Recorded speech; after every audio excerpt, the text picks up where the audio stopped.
Hello guys, welcome back to another video. So unbelievably, I've reached 1,000 subscribers on this channel. So thank you very much if you are one of those subscribers. And if you're not, then why don't you hit the subscribe button and the notification bell so you don't miss any future videos. But as a celebration, I wanted to do a bit of a YouTuber-y thing and do a Q&A for you guys. Now, if I was a little bit more of a professional YouTuber, I would have probably asked you for specific questions for this video and then I would have answered those questions. But instead, what I've done is I've taken a lot of the questions that I've been getting in the comments of these videos and via email and Instagram and Facebook messaging, and I'm going to answer those questions for you. So quite a few of the questions are regarding the sort of cancer journey that I'm on at the moment, but I've also put in some more general questions that I've gotten over the year and a half that I've been doing YouTube as a whole. So we'll get into it anyway and let's get started. I'm pretty good, both physically and mentally. Physically, I'm still having sort of flushing issues that I've been getting with this carcinoid syndrome. And I've got a few niggly aches and pains in my abdomen, but they're fairly minor. I feel quite tired quite a lot of the time. And I've got an issue with phlegm at the back of my throat as well, which is all very nice, I know, but yeah, otherwise, no, I'm not bad. I'm not bad at all. So for everyone that's asked and checked up on me, thank you very much. I'm good. And just as an update for you guys, I'm still awaiting my scan results, but I do have an appointment with the oncologist booked for next week.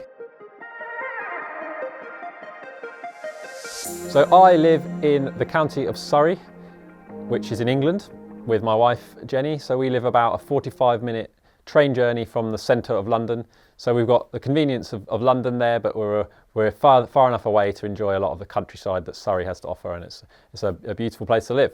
But I'm not actually originally from Surrey myself. I was actually born in the city of Norwich, which is in the county of Norfolk, where I lived for 5 years, and then I moved to a small village in the county of Suffolk, so right on the Norfolk-Suffolk border, where I lived until I was 18 and went off to university.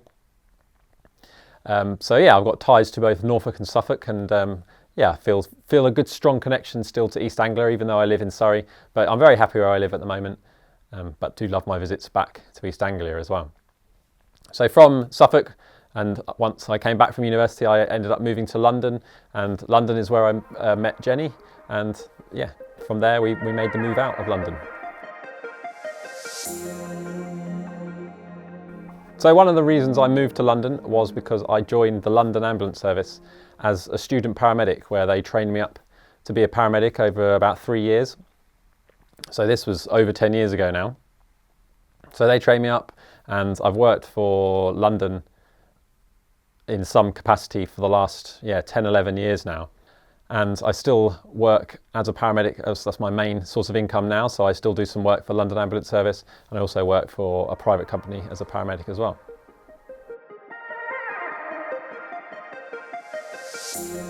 So I've thought about this question quite a bit over the weeks actually, because I'm quite interested in analysing sort of emotions and mindset and things like that.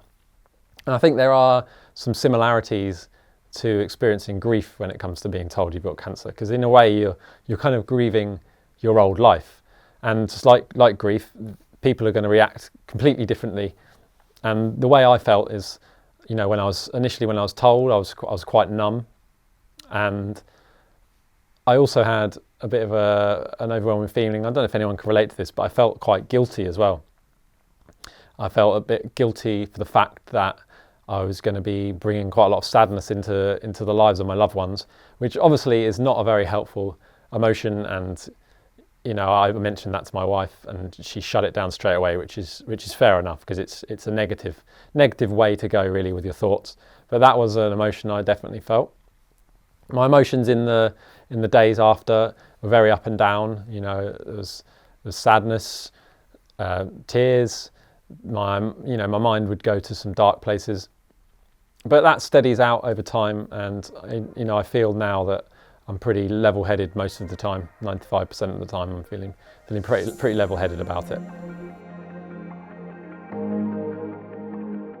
So I'd probably consider myself a little bit of a YouTube geek, and I got to the point where I was watching my favourite creators and kind of dissecting how they were putting their videos together, admiring all the different transitions and edits that they were doing on their videos and how they were telling their stories. So after lots of procrastinating, I decided to start my own channel. And it came at a good time because I didn't really have anything else creative in my life, so it was a good creative outlet for me. And I would say on that subject, if you are thinking yourself about starting a YouTube channel, just start, because you're going to have those normal worries about, oh, what are people going to think of me? I'm really putting myself out there. But once you hit the publish on that first video, you soon realise that no one really cares, and people aren't going to watch your video if they're just not that interested. So there's really nothing to worry about. But to get back to answering the question, I have a big passion for fitness and outdoor adventures, and I just wanted to make some nice videos and perhaps inspire people to get outdoors a bit more. And yeah, that was one of the main reasons I started making YouTube videos. Obviously, my channel has pivoted slightly with what's going on in my life at the moment, but I still have a big desire to make some really good-looking mini films or videos of some outdoor adventures in the future. So stay tuned. So the main camera I use is the GoPro Hero 7 Black, which I do most of my filming on, and is ideal, for running around. It's nice and lightweight, and it's got a bit of stabilization for the footage. And I also do quite a lot of filming on my phone as well. So they're the two main cameras that I use. That's not to say that I don't have a desire to up my camera equipment standard in the future. I do watch quite a lot of videos about camera equipment, and I do see that in my future. I hope that's in my future. But for now, you don't need a lot to make these videos really, and a phone and a basic action camera for me is perfect. So if you watched the video about how I got diagnosed with neuroendocrine cancer, neuroendocrine tumour, you'll know that it took about a year, or the best part of a year, of having symptoms until I got a diagnosis. But I don't feel any kind of blame towards anyone for the fact that it took that long. In fact, I kind of look at it as in a kind of glass half full way, and I'm just very thankful towards the doctor that finally put me on the path to getting diagnosed. So yeah, I definitely don't blame anyone. There was a lot going on in the world, obviously. It was 2020, we all know what was happening in 2020, and it made things even more difficult. Obviously, this cancer is a rare cancer to start with, and also, yeah, with what was happening, it made it even more difficult. So my particular GP surgery had a system in place where you'd have to ring up to get an appointment, and you could only get a telephone consultation on that particular day to speak to a doctor. And what it meant was I was speaking to lots of different doctors, and part of me has thought maybe I should have pushed it a bit harder and made sure that I was speaking to the same doctor each time. But then, looking at it a different way, that might have meant that I never actually got to speak to a doctor who finally put me on the right path to getting diagnosed. So yeah, I kind of try and look at it in a positive way really, and I definitely don't feel any anger or any blame towards anyone. What I do see a problem with, and it's a big motivating factor as to why I'm making these videos, is there is a lack of awareness of this particular cancer. So yeah, I just want to continue to make these videos just as a reminder to healthcare professionals and to educate individuals as well about this cancer. So I do think there needs to be more awareness and a clearer kind of pathway for referral for patients who are experiencing similar symptoms to mine. So something that's been coming up quite a lot in the comments of my videos is the importance of advocating for your own health. And I think my situation kind of highlights the importance of that. So you need to have a good awareness of your own body, so you know that something might be wrong. You need to have a bit of a basic understanding of what's going on in your body and how it's working. And if something's wrong, you need to research and arm yourself with some questions and work together with the doctor to find a solution. And don't just expect the doctor to come up with the solution on their own. Sometimes you need to work with them to get to where you need to go with it. So I read an article about the emotions that people go through after being told that they've got cancer, and one of those emotions is that they start to blame themselves for their life choices that have led them to getting cancer. However, I can honestly say I've not experienced that emotion. For as long as I can remember, I've prioritised my health. I was one of these children who wanted to be an athlete growing up, so I was conscious about all my health choices, what I was putting in my body, and I remember even giving up chips or French fries at school dinners and silly things like that. I've learned about my body over the years. I've learned about fitness and nutrition, so I think I can say with confidence that I am above average when it comes to having a sort of a healthy lifestyle. However, has everything that I've done in my life been perfect in terms of my health? Of course it hasn't. There's been things that are definitely not optimal when it comes to my health. For example, you know, I worked a terrible rota for the ambulance service for about 4 years, where I was doing lots of long 12-hour shifts, earlies, nights, with no real pattern, so no structure to my sleep. And obviously sleep is incredibly important when it comes to health. So yeah, that wasn't optimal when it came to my health. But it's going to be impossible to live a life that's, you know, perfect in terms of avoiding all those stresses to your body that can contribute to you getting cancer at some point. Someone also asked a question as to whether I think that I've done too much stressful or intense exercise in my life and that has contributed to me getting cancer. But I really don't think that is the case. I've always known the importance of recovery, and I'm very good at listening to my body and dialing things back if I feel like I'm overtraining at all. So yeah, I really don't think that is a factor here. If anything, I think it's just going to help me get through this whole cancer thing. Am I still running? Well, to be honest, since I've been diagnosed, I have barely been running. And the reason is I've just really been concentrating on keeping all my stress levels down, trying to minimize the flushing that I've been getting, which can be linked slightly to my heart rate. So I haven't really been running, and I'm missing it terribly, particularly recently when we had a nice bit of weather here in the UK. I was ready to lace up my shoes and get out there. And to be honest, I do plan on going for a run in the next few days. But yeah, until I get the somatostatin analog injection, I'm not going to run a lot, if at all. But as soon as my carcinoid syndrome is under control, yeah, I'm going to definitely be hitting the trails, even though the intensity of those runs is going to be pretty low. I'm looking forward to getting out and really getting going with my running again. So quite a few of you have asked how my wife is, which is really sweet of you guys to think about her, because obviously, yeah, cancer does not only affect the individual, but it affects everyone around them. So yeah, what's been great about this in the last few weeks is I've actually spent a lot of time with my wife, which has been really, really nice. And yeah, we've made a pact to make each other laugh every day, even if we're having a down day. But we've managed to keep that up because we're a bit stupid and we can laugh at all sorts of weird things. But no, in general, I think she would say that she's feeling upbeat most of the time. Of course, she does, you know, there's still occasional dips and the odd bit of emotion comes out. But no, I think she's good and we're supporting each other, and I know how lucky I am to have someone, you know, alongside me whilst this is going on for us. So she's good. So some of you might see this as a bit of a morbid question, but I've had it asked a few times, and to be honest, I think we should all be a bit more comfortable about talking about death, to be honest. So I'm very happy to answer it.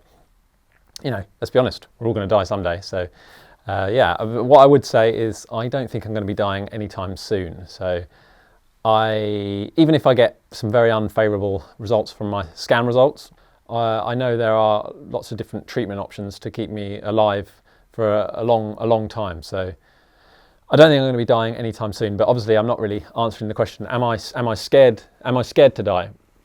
And without sounding too cringy, I'm not scared to die. I'm more scared of not having the chance to live my life.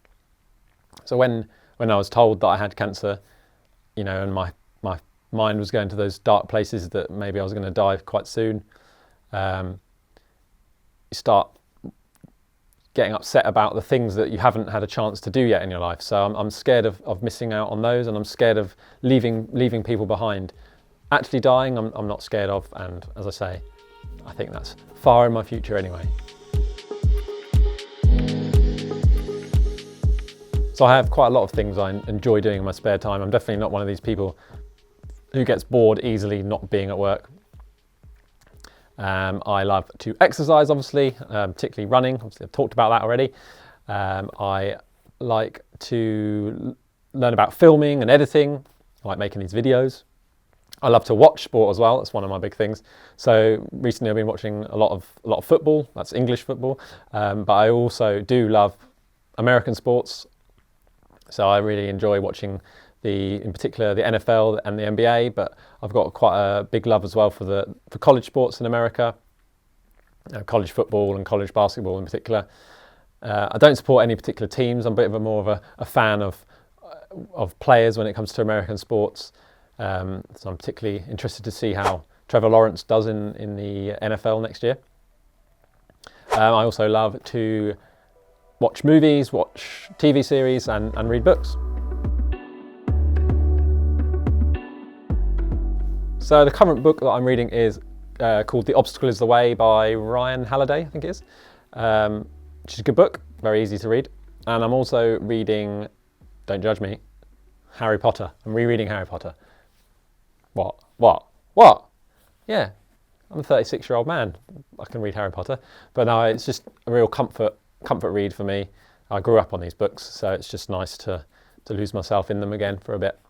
Actually, what are you guys reading? That would be interesting to know. Put in the comments below if you have any recommendations. Also want to know if you've got any particularly good audiobooks for me to listen to, because I've got a few credits that I need to spend on Audible.